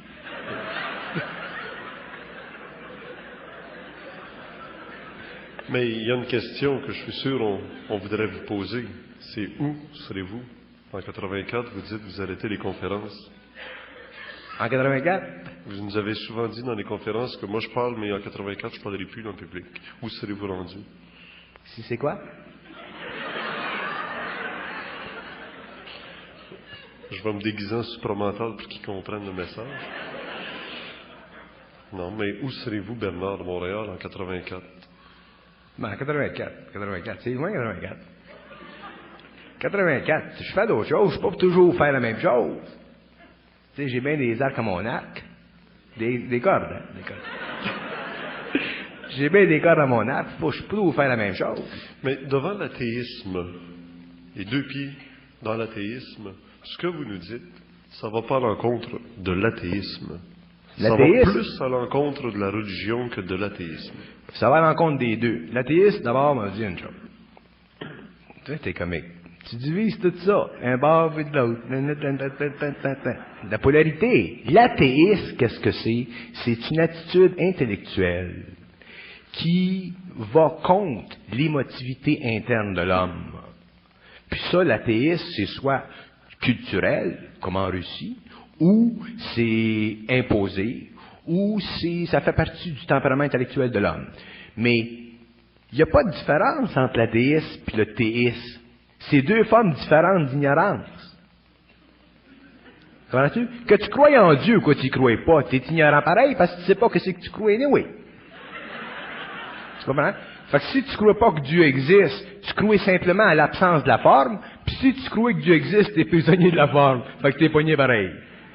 Tu comprends? Tandis que de l'intelligence universelle dans l'homme, ça te permet de comprendre que c'est Dieu, puis pourquoi est-ce que les hommes sont athées, puis pourquoi est-ce que les hommes sont têtés. Fait qu'à ce moment-là, toi, tu es dans l'intelligence, tu es en dehors de la croyance, de l'incroyance, tu es dans ton réel, tu es dans le réel du mental. Quand tu es dans le réel du mental, tu n'es même pas intéressé à être théiste ou athée. Moi, si tu me demandes, je suis théiste, ça me dit rien, théiste. Si tu me demandes, tu crois-tu en Dieu, il m'a dit, je crois pas. Si tu me demandes, Dieu existe-t-il, il m'a dit, il existe de l'intelligence que toi t'appelles Dieu, puis si tu me demandes d'en parler un petit peu plus, m'en parler un petit peu plus. Mais moi, je crois pas, j'ai pas besoin de croire, parce que croire, c'est une attitude intellectuelle et émotive de l'homme. Dans le supramental, tu crois pas, tu sais. Fait que quand t'as pas besoin de croire, ben là, t'es bien. Fait que si ton chum, c'est un athée, tu l'invites, tu prends un coke, puis si ton autre chum, c'est un théiste, tu l'invites, puis tu bois du café. Même chose. Au moins, tu t'amuses avec les deux. Mais vous autres, si vous êtes théiste, vous parlez à un athée, vous faites la guerre, puis si vous êtes athée, vous parlez à un théiste, vous faites la guerre. Fait que d'un bord ou de l'autre, c'est tout des guerres de religion. Tandis que quand tu es dans l'intelligence, que tu parles à un gars qui est athée ou que tu parles à un gars qui est théiste, ça change rien. Parce que c'est deux formes différentes d'ignorance. Une ne se servant pas de son intuition sur le plan émotif, et l'autre s'en servant trop. Pourquoi cette intelligence ne se manifeste-t-elle pas, puisqu'elle l'a fait à la Pentecôte ou elle l'a fait à Saint-Paul sur le chemin de Damas, pourquoi elle ne le fait pas d'un coup sec là, pour tout le monde? Pourquoi est-ce qu'elle le ferait? Parce que les hommes sont imbéciles, ils vont s'entretuer. Bon. D'abord, un jour, l'homme va comprendre que ce qu'on appelle de l'intelligence, ça n'existe pas. Il existe dans l'univers de l'énergie. Et l'énergie, dans sa perfection, dans son mouvement, quand elle se situe dans le mental, ça fait de l'intelligence. Quand elle se situe dans l'émotion, ça fait de l'émotion. Quand elle passe dans le vital, ça fait le vital. Alors, cette énergie cosmique, quand elle se situe sur quelque plan que ce soit, crée la qualité et la fonction de ce plan-là. Alors, c'est évident que cette énergie-là, quand elle passe sur un plan qui, pour l'ego, est un plan essentiel comme le plan intellectuel, il se développe une forme d'intelligence. Mais cette forme d'intelligence-là est accrue lorsque cette même énergie passe sur un plan supérieur en vibration qui fait partie de la multidimensionnalité de l'homme. C'était quoi la question? Pourquoi l'intelligence ne se manifeste pas d'un coup, brutalement, pour éviter que les hommes continuent dans l'ignorance? Parce que c'est un phénomène d'énergie. Quand cette énergie-là rentre dans ton mental inférieur, il saute. Les gens ne sont pas toutes prêtes à recevoir cette énergie-là dans le mental. Il y a des gens qui s'en vont chez eux le soir, puis qui font noir, puis ils ont peur. Ils vont aux toilettes faire pipi, la porte est fermée, ils ont peur. Les gens vivent dans la crainte. Comment est-ce que tu veux que l'homme, tant qu'il n'a pas la vibration, qu'il n'a pas le mental puis l'émotionnel suffisamment fort pour subir cette pénétration d'énergie-là, il faut qu'il soit préparé, l'homme. Fait que quand ça se passe, au moins, le choc est moins dur. D'ailleurs, c'est pour ça que pourquoi est-ce que je parle en public? Pour préparer le monde, pour préparer chaque individu, pour dire, bon, ben, si t'arrive quelque chose dans la nuit un jour, que tu sens une énergie qui rentre dans ton mental, puis tu sens de l'intelligence qui rentre, puis qui soulève ton esprit, ben, panique pas, puis pense pas que tu es en train de capoter. Habitue-toi, puis éventuellement, là, ça va s'intégrer. Alors, cette énergie-là est tellement forte que quand elle rentre dans l'homme, ça crée un choc. Puis si ça rentrait dans l'homme, sans que l'homme soit préparé, les gens ne pourraient pas subir le choc. Il y a beaucoup de gens qui, en suivant Bernard, commencent à entendre des voix, entendre des messages, se disent il faut faire ça, puis ils passent à l'action dans différents sujets, ou quittent leur famille, ou quittent la société, etc. Les gens qui ne comprennent pas ce que je veux dire, c'est pas parce que les gens m'écoutent que les gens vont vers le supramental. Le fait que les gens viennent m'écouter ou quoi que ce soit, ça crée en eux une sorte de prise de conscience, puis là, c'est ça qui permet à l'énergie de rentrer, parce que je détruis des formes. Mais les gens ont différents niveaux de sagesse, ont différents niveaux d'équilibre, ont différents niveaux de conscience, leur permettant de vivre cette énergie-là. D'abord, l'ego, s'il se prend au sérieux, c'est évident qu'il va capoter.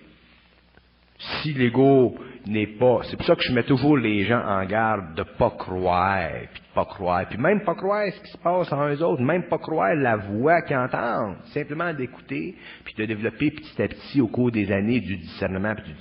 Ça se fait pas instantanément, ça. Si ça se faisait instantanément, le problème de l'humanité serait résolu. Ça se fait petit à petit, seulement que on est tellement pogné dans notre psychologie personnel, que quand ça se brasse, ça, ben, automatiquement, nous autres, on vibre. Puis c'est là qu'on subit, puis qu'on dérange notre vie. On ne doit pas déranger notre vie, on doit l'arranger, notre vie, l'organiser, la renforcer, notre vie. Mais c'est l'expérience qui nous amène à comprendre ça. C'est l'expérience. C'est avec le temps qu'on en arrive à. Mais au début, ça crée un choc. Moi, je l'ai vécu, le choc. Puis, Puis, ça, c'est au niveau de la descente de la conscience supramentale sur la Terre, comme Aurobindo en parlait. Moi, je l'explique d'une autre façon. Mais les événements, moi, j'aime pas ça parler des événements de l'avenir, mais les événements de l'avenir, quand ils vont venir, si les gens ne sont pas dans leur intelligence, c'est final, Charlie. C'est final parce qu'émotivement, psychologiquement, mentalement, intellectuellement, l'homme ne pourra pas subir le choc. Il ne pourra pas. Et c'est ça qui est expliqué dans les textes. Il faut aller plus loin que les textes sacrés. Il faut aller dans l'explication de ce que doit faire l'homme pour lui-même, envers lui-même, pour que quand ça se passera, ça, l'homme pourra passer à travers de ça comme un couteau dans le beurre. Mais ça prend de l'intelligence, puis l'intelligence, elle vient d'où? Elle vient pas de nous autres. Elle descend dans l'homme. Elle s'ajuste sur un plan d'énergie, sur un cinquième principe qu'il possède, qu'on appelle le supramental. Tu veux que je te dise? On a déjà parlé qu'il y a la volonté, l'amour, l'intelligence. Y en a-t-il d'autres après? Ben, c'est assez pour le moment. Hey, t'as une minute. Quand l'homme commencera à avoir de la volonté, de l'amour, de l'intelligence, les autres principes se manifesteront avant, mais les autres principes aléfiques ne seront pas connus de l'humanité tant que l'homme n'aura pas commencé son évolution jupitérienne, mais tant qu'il demeurera sur la Terre la nécessité de former une autre race, qui est la 7e race, la race de l'homme-esprit. À ce moment-là, les hommes pourront commencer à comprendre les autres principes qui viennent après l'amour, l'intelligence et la volonté. Mais là, on a plein notre casse, là. On n'a même pas d'intelligence, puis on n'a même pas de volonté, puis on n'a même pas d'amour encore. Fait que commence pas à parler des autres. On vit par réaction. Dans l'involution, ce qu'on connaît sur la civilisation actuelle, là, c'est le principe de l'involution. Est-ce qu'après, ça va être un revirement, qu'on va être dans l'évolution, que tout ce qu'on fait par la souffrance qu'on détruit, après on va le faire par la jouissance et on va construire? Il n'y aura plus de souffrance. Ça va être la joie de vivre, ça va être la joie de l'esprit. Ils me disent tout le temps dans ma tête, moi, quand ils me parlent de ça, la joie de l'esprit. L'homme sera dans la joie de l'esprit parce que l'homme sera dans l'esprit de la terre. Et l'esprit de la terre, c'est la conscience de la terre, c'est-à-dire une dimension vibratoire parallèle à la planète Terre qu'on appelle le monde de la lumière. Et l'homme évoluera dans ce plan-là, seulement l'homme, à cause de sa grande liberté, aura accès à la fois à sa forme matérielle et à la fois à son corps morontiel, jusqu'à temps qu'il soit décidé, en tant qu'individu, de cesser ses activités créatives sur la Terre pour aller continuer sur une autre planète ou dans un autre système. Alors, l'homme aura la capacité de vivre sur 2 plans de vie parce que les 7 plans de l'homme seront intégrés. Est-ce que je peux demander à Bernard comment voit-il venir sa mort? Comment voit-il la mort, mais la mort sur un plan subjectif, là? J'en ai pas de plan subjectif. D'abord, je meurs pas, puis j'ai pas l'intention de mourir. Puis, mais que j'ai fini de faire ce que j'ai à faire sur le plan matériel, à ce moment-là, je changerai la vibration de mon corps pour changer de plan. On appelle ça une mort de translittération. On meurt pas dans la Terre. C'est une insulte à l'intelligence de l'homme puis à l'intelligence cosmique de mourir dans la Terre. Qu'un corps se désintègre dans la Terre, c'est parce qu'il manque dans l'homme des forces de vie qui doivent être connectées à ses principes inférieurs. Lorsque les principes inférieurs sont en harmonie vibratoire avec ces forces-là, tu peux pas mourir comme tu voudrais. Tout le monde, il y en a un qui me disait, j'avais un de mes chums, puis il me disait, parce que je l'avais bluffé un jour, il disait, donne-moi n'importe quel principe philosophique, n'importe quoi, puis je vais te le détruire, je vais en détruire la forme. Bon, il dit, OK. Un grand bonhomme. Il dit, détruis-moi donc le syllogisme de Socrate. Mais j'ai dit, explique-moi ce que c'est que cette affaire-là, là, cet animal-là. Il dit, le syllogisme de Socrate, c'est, moi, je suis un homme, je suis mortel. Non, comment est-ce qu'il disait ça? Tous les hommes sont mortels, moi, je suis un homme, alors je suis mortel. Donc, intellectuellement, c'est solide, tu sais, c'est comme un safe. Tout le monde est mortel, moi, je suis un homme, je suis mortel. Puis là, de ça, là, il érigeait toute sa philosophie. Bon, j'ai dit, toi, t'es un homme, toi, tu me dis, tous les hommes sont mortels, alors toi, t'es un homme, t'es mortel. Moi, je te dis, tous les hommes sont mortels, moi, je suis un homme, je meurs pas. Là, il m'a regardé, tout est bêté. J'ai dit, si moi, je te dis que je meurs pas, c'est de mes affaires. J'ai bien le droit de te dire si je meurs pas. Je te demande pas de me croire. C'est de mes affaires à moi. Si moi je te dis que je meurs pas. Fait que là, ça lui a fait comprendre quelque chose. Ça lui a fait comprendre que l'intelligence dans l'homme détermine la qualité et la nature de son intelligence et proportionne à son intellect les valeurs qui sont contenues dans la forme de son émotion et de son intelligence. Si tu changes de plan vibratoire, puis tu rentres dans le supramental, puis tu rentres dans un autre niveau de conscience qui te permet de comprendre et de concevoir les lois de l'évolution dans un cadre ou dans une optique différente, à ce moment-là, tu as la liberté de dire ce que tu veux. Tu comprends, dire? Oui, mais dire ce qu'on veut, ça ne change pas nécessairement la réalité. Dire ce qu'on veut, ça ne change rien, mais ça nous permet de dire ce qu'on veut. Tu comprends? Toi, tu peux me dire ce que tu veux. Tu comprends? Moi, je te dis ce que je veux. Fait qu'on est chum. Mais si tu me dis quelque chose, puis tu veux que je te croie, là, c'est une autre paire de manches. Mais tu as le droit de me dire ce que tu veux, comme moi, j'ai le droit de te dire ce que je veux. Puis comme ça, on boit du coke. Tu comprends, dire? Mais c'est pas ça que les gens font. Les gens, ils disent ce qu'ils croient, puis ils veulent que l'autre gars le croie. C'est là qu'on commence à avoir des guerres de religion. Tu comprends, dire? Moi, si je veux te dire quelque chose, si tu penses que je suis capoté, ben, tu t'en retournes de bord, puis tu t'en vas. C'est tes affaires. Tu as le droit de faire ce que tu veux. Tu comprends? Il y en a plusieurs maîtres. Il y a un maître ici au Québec qui a fait sa marque, il y a même un organisme qui s'appelle les sciences cosmiques. C'est pas les consciences cosmiques, mais c'est la science cosmique. Madame de Sergerie, il y a à peu près 1 an exactement, elle disait qu'elle ne mourrait jamais. Et au grand désespoir de tous ses fidèles, elle est morte. Oui, mais ça, c'est pas de ma faute.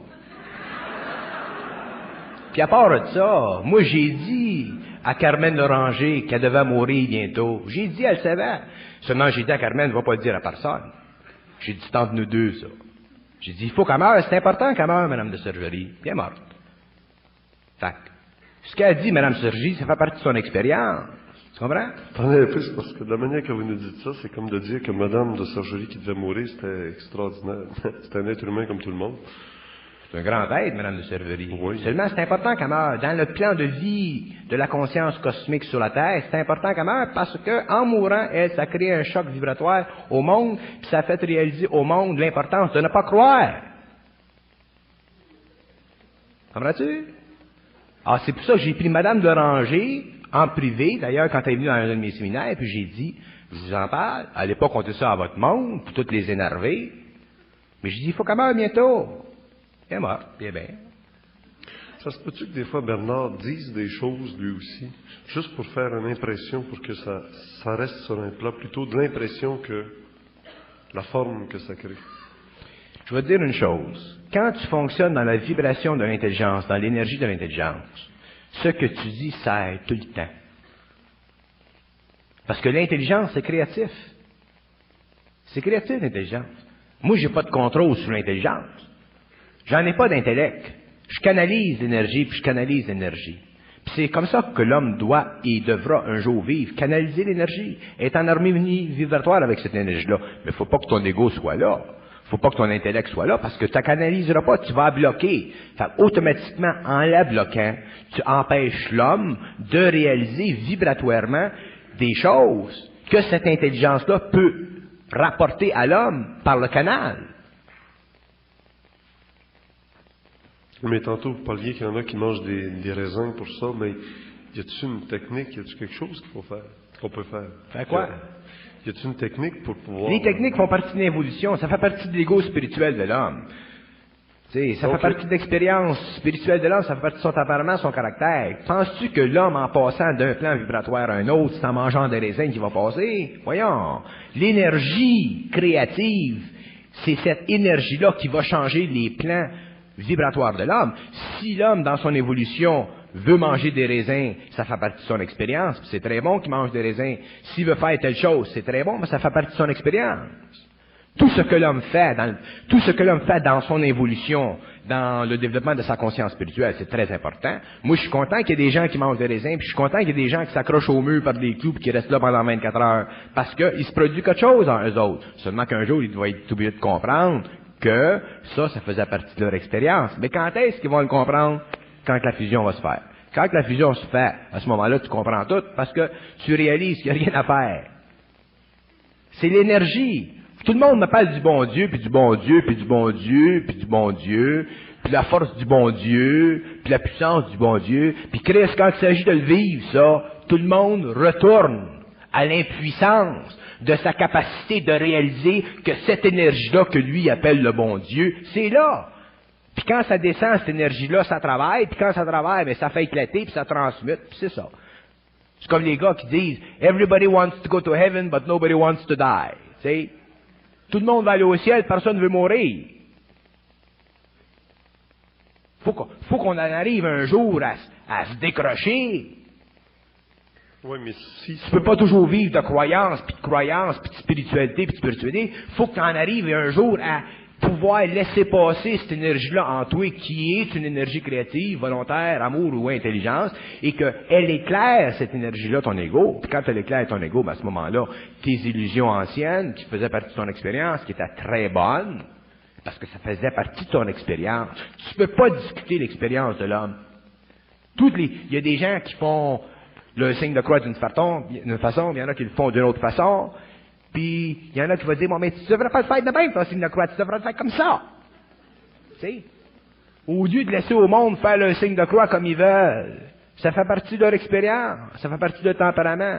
Quand les gens rentreront dans leur propre intelligence, à ce moment-là, ils ne feront plus rien. Puis à ce moment-là, ce sera une autre évolution. Il faut que les gens respectent les attitudes temporaires, les attitudes inconscientes, les attitudes spirituelles de l'humanité, des groupes, des individus, des ordres, des églises, des religions. Les gens ne sont pas capables de voir que tel gars, il a besoin d'aller à l'église le dimanche. C'est bon pour lui, il est rendu à ce stage-là, laisse-le faire. Non, ils veulent tout leur bourrer le crâne là, avec la métaphysique, puis le cosmique, puis le cosmique, puis tout ça. Là. Lâchez-les! Quand les gens seront dans leur intelligence, quand tu rentres dans ton intelligence, qui est une intelligence universelle, t'es pas intéressé à changer le monde. Tu veux bien aimer parler au monde, mais t'es pas intéressé à changer le monde. C'est l'énergie qui travaille. On a quand même une idole en commun, c'est le Christ, le Nazaréen. On a une idole en commun parce qu'on est des sans-dessin. C'est pour ça qu'on a une idole en commun, puis ça fait encore partie de la religion, puis la psychologie de la religion, puis la psychologie spirituelle. On est des sans-dessins, puis on a toujours été des sans-dessins parce qu'on a été amenés et on a été éduqués à être des sans-dessins par des sans-dessins qui ne savaient pas qu'ils étaient des sans-dessins. C'était pas de leur faute, ça fait partie de l'évolution. Comprends-tu? Les femmes se transmettent, ça passe, puis ça se passe de père en fils, de père en fils, de père en fils. Tu peux pas blâmer le père de passer à son fils ce que lui connaît. Il fait de son mieux. Les hommes ont fait de leur mieux pendant des siècles de temps, puis à cette heure, il faut qu'ils commencent à comprendre le pays. Le pays, ben, c'est la façon que je l'explique. Mais le Nazaréen a quand même réussi à le faire, lui, ce passage-là. Pardon? Le Nazaréen a quand même réussi, lui, à le faire, ce passage-là. À maintenir son corps en vie à travers... Ben, le Nazaréen, c'est un initié, c'est un immortel. C'est évident qu'il n'était pas il n'était pas pour retourner dans l'air. C'est évident. Heureusement qu'il y en a un qui a passé. C'est normal. Mais ce qu'a fait le Nazaréen, l'homme doit... D'ailleurs, il l'a dit, ce que je fais aujourd'hui, vous le ferez demain. Vous le ferez d'une façon plus grande encore que je l'ai faite, parce que l'homme sera plus évolué demain que dans ce temps-là. Le Nazaréen, c'est un grand mystique. Le Nazaréen, aujourd'hui, s'il était ici, c'est le président de General Motors. Comprends-tu? Parce que l'homme, dans ce temps-là, les initiés ont toujours convenu à leur temps. Et les initiés aujourd'hui conviennent à leur temps, puis les initiés dans 2500 ans conviendront à leur temps. Mais nous autres, les hommes, il faut qu'on arrête de faire des initiés des dieux. Il faut comprendre la place qu'ils occupent dans les gouvernements mondiaux, dans les gouvernements invisibles, dans la galaxie. C'est ça qu'il faut qu'on comprenne. Mais on ne peut pas le comprendre par notre intellect, puis on ne peut pas le saisir par notre émotion. Il faut que l'intelligence nous le rapporte, parce que l'intelligence, c'est universel. Puis après ça, on arrête de faire de l'overtime.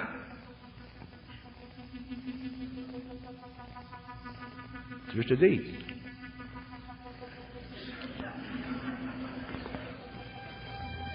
Je pense que ça va être tout pour aujourd'hui, Bernard. J'ai pas commencé encore. Ouais. J'ai pas commencé à en parler. C'est infini, l'intelligence. Comment ça s'appelle?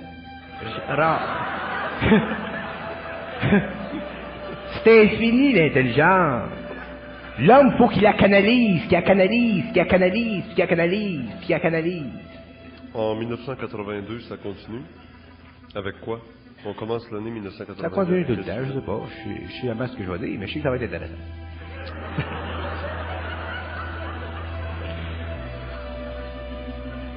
Faut qu'on s'amuse. Faut qu'on arrête de prendre les choses sérieusement. L'intelligence, c'est très très léger, il n'y a rien là. C'est le fun de l'intelligence, parce que c'est créatif. Il faut qu'on se dise qu'on est constipé pas mal. Ça fait longtemps qu'on mange de la viande. Est-ce qu'être artiste, ce serait déjà d'être Être artiste, un artiste et déjà sur l'élan de la manifestation de cette ça intelligence? fait toujours... parce que- L'intelligence, elle se manifeste à tous les niveaux. Seulement, souvent, elle se manifeste mal. Fait que là, t'es un tartiste.